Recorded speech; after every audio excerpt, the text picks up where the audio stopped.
it. When she passed, the cold was immediate and shocking. The world just felt sharper, harsher, without her in it. But grief doesn't exactly pause for practicalities. While we were trying to navigate this new, quiet world, a different kind of anxiety started creeping in. The phone calls began. The first was to the funeral home. I remember sitting at our kitchen table, my dad silent beside me, a notebook open to a blank page. We started talking through the arrangements, the service, the casket, the burial plot. And then came the numbers. The director was gentle, but the numbers were firm. It was like a punch to the gut. The average cost for a funeral in the U.S. can be anywhere from $9,000 to over $20,000, and sometimes a lot more depending on what you choose. For our family, that number might as well have been $1 million. My mother had been sick for a long time, and her medical bills had already wiped out what little savings we had. My dad was on a fixed income. I was working a job that barely covered my own family's bills. The weight of our loss was suddenly doubled by the crushing weight of this impossible cost. We were facing a terrible choice: give my mother the farewell she deserved, or protect our family from financial ruin. There's this profound pressure to do the right thing for a loved one, a feeling that you have to provide a decent funeral, even when you can't afford it.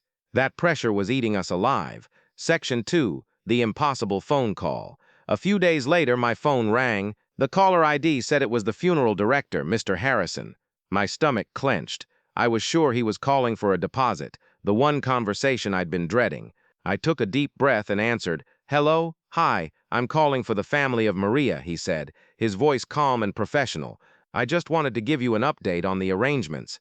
I braced myself. "Okay," I said, my voice barely a whisper. "Is there a problem?" There was a pause. "No, not at all," he said, and his tone had shifted. He almost sounded confused himself. "Actually, it's quite the opposite. I'm calling to let you know that the balance for your mother's services has been settled, in full." I just stood there, frozen, the phone pressed hard to my ear. "What do you mean, settled? We haven't paid anything." "I know," Mr. Harrison said. "It was paid for this morning. An anonymous benefactor contacted us. The payment was wired from a foundation with very clear instructions: cover all expenses, and under no circumstances were we to disclose their identity to the family."